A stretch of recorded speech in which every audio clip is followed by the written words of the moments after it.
Hi, I'm Mike Davis, owner of Extra Mile Technology Services, and today we're talking about passwords. The reason that we're talking about passwords today is because of all the money behind it for the criminals. And this just keeps getting to be a bigger and bigger problem each year. 2021, it was a $6 trillion industry.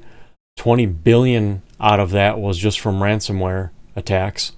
And it keeps increasing, especially phishing attacks were up 40% last year.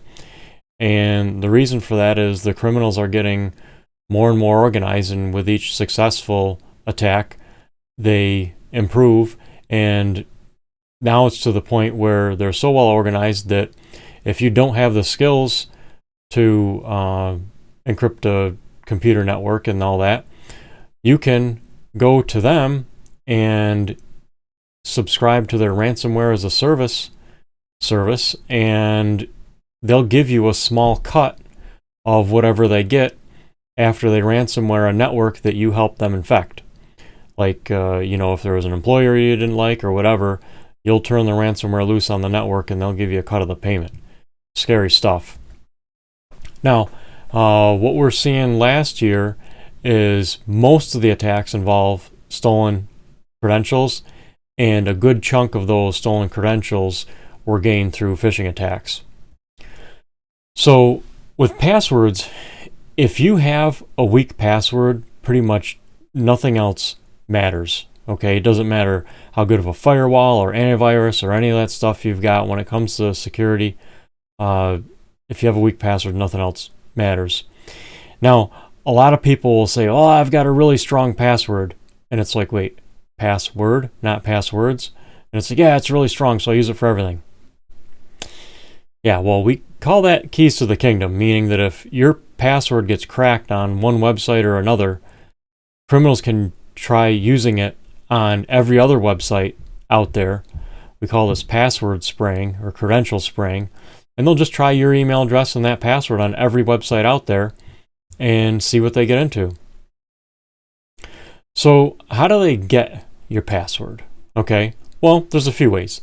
They can ask for it, they can guess it, they can find it somewhere. That's pretty much it. Now, a lot of you are thinking, man, if somebody asked me for my password, I wouldn't give it to them. That's probably true.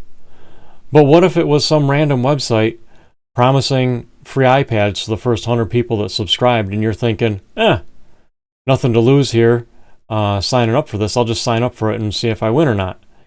And all you got to do is fill in name, email address, and create a password, and you're registered, right? Yeah.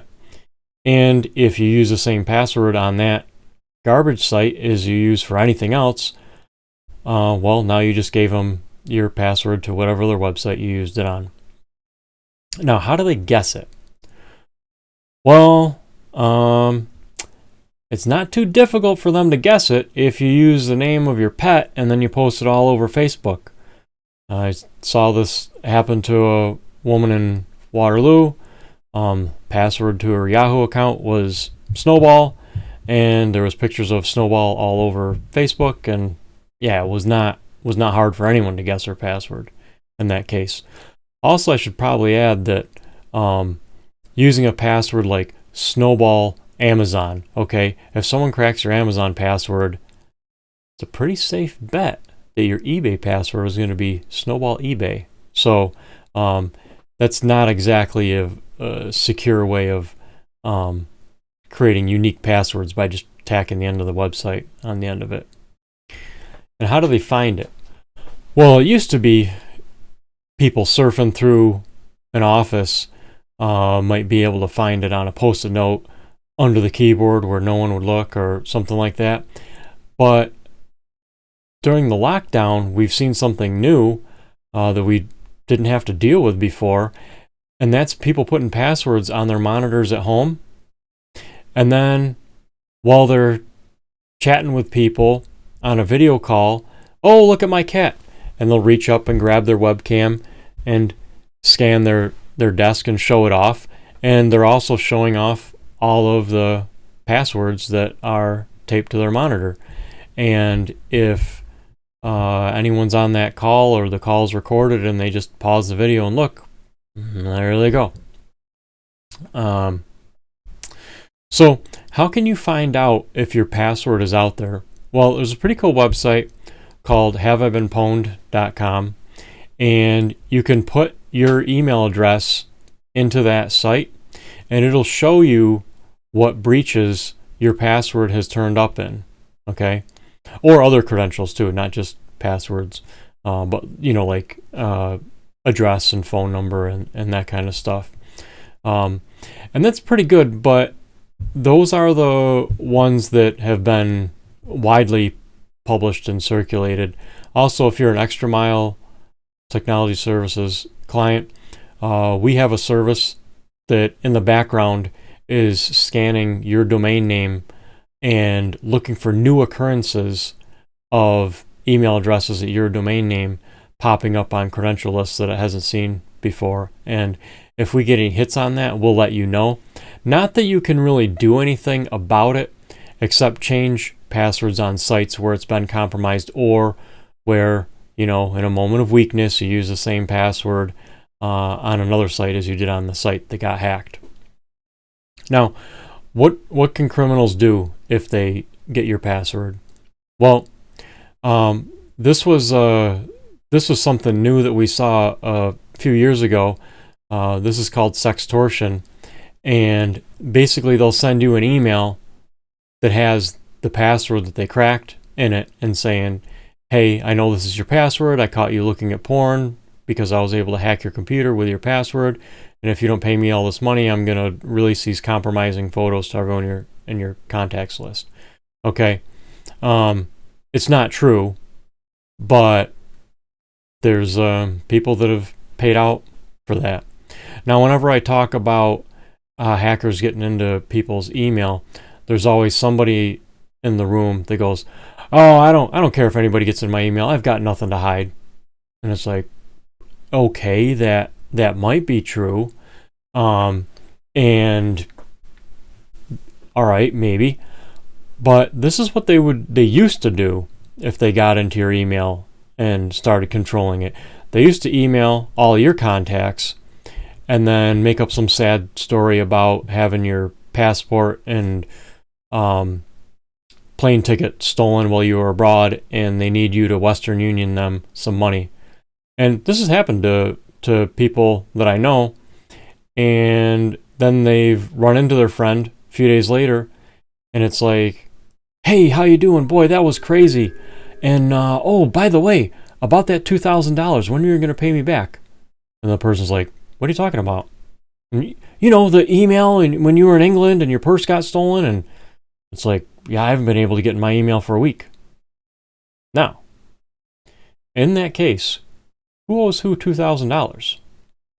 Do you owe your friend $2,000 because you didn't have a good password on your email and someone else got in, a hacker got in? Or do they have to eat it because they, blindly sent $2,000 via Western Union without checking with you over the phone or some other method? And you can't blame them too much, because usually the hackers, when they craft the email, make up something about their cell phone was stolen too, and they can only get on the hotel computer sporadically and that kind of stuff. But anyways, that was what they used to do. Now the new thing is, if they get into your email, they'll do a couple of different things. We started seeing this one this year, even small businesses in Auburn.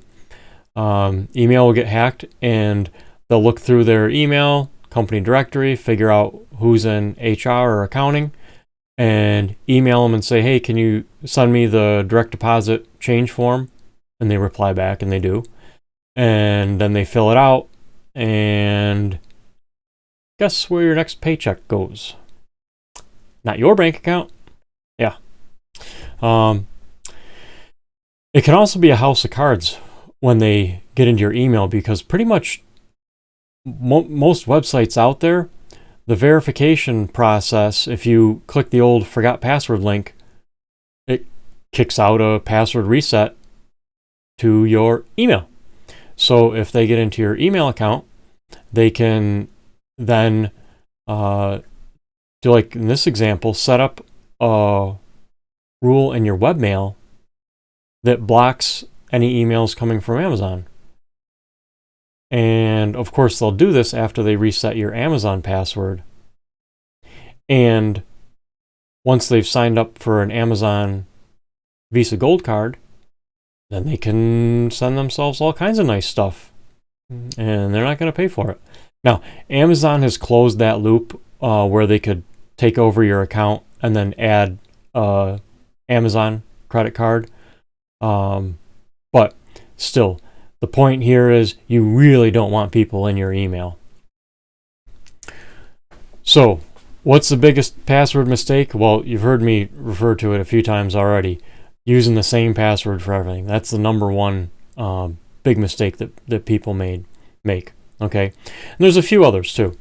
You don't want to send passwords via email. You don't want to give your password out to people. Even for tech support or something like that, you can tell them, okay, just reset my password and tell me what it is when you're done, and I'll change it when you're done. And that's how the staff at Extra Mile works most of the time. And any passwords that you've recorded anywhere, you want to protect that. You definitely don't want to make an Excel spreadsheet called Password XLS and save it on your desktop. That's bad form. There's much better ways to store your passwords. And we're going to talk about them at the end of the video. Next thing that comes up is 2FA or MFA, two-factor authentication or multi-factor authentication. The idea of this is it combines something that you know with something that you have, okay?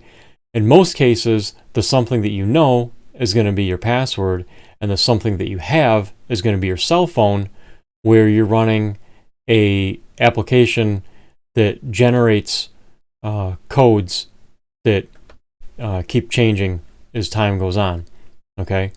So you'll go to the website, put in username, password, then it'll ask you for the MFA code. You'll whip out the Authenticator app on your phone, type in the code, and then it'll let you in. And if you're using that, even if a hacker steals or guesses your password or whatever and tries to log in, they'll get stopped, because unless they're holding your cell phone in their hand, they're not getting in. Now, some places use the option of sending a text to your cell phone, and that's not as secure as the Authenticator apps, but it's still way better than not having any 2FA on there. So definitely want to use 2FA, and if you can, use the Authenticator apps. Now, if you're using a unique password on every website, how can you keep track of them all? Well, our recommendation is to use a password manager. And if you're an Extra Mile client, we're using IT Glue, and the password piece of it for you is MyGlue, and that will store all your passwords, and it's secured to two-factor authentication, of course, and it also generate unique passwords that are, 15 characters long with letters, symbols, numbers, whatever the website will allow. It'll let you generate one and put it in there and save it.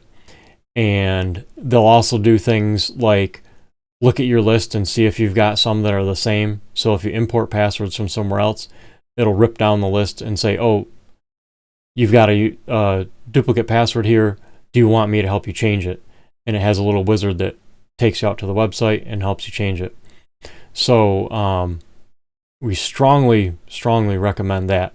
Now, if that's not for you, or if you're helping out your parents or some other people that are maybe a little bit older and that's not a good fit for them, just go to Walmart and get yourself an address book. Okay, write them all down, put them in the address book, keep it in a drawer. Doing that and having unique passwords for the sites and knowing what passwords you have stored on what sites is more beneficial than using the same password for every site. Okay. Now, the other ones on here, Keeper, LastPass, RoboForm, they all have their strengths and weaknesses.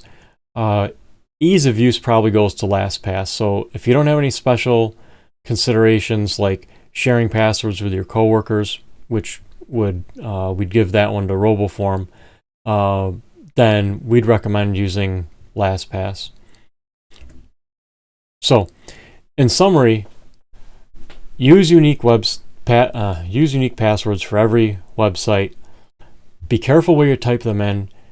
Like, do not log into your webmail on a computer in a hotel lobby, okay? Because even if the hotel's on the up and up, a bad actor can go get a little USB device, plug that in between the keyboard and the computer, and it's going to capture everything that's typed in.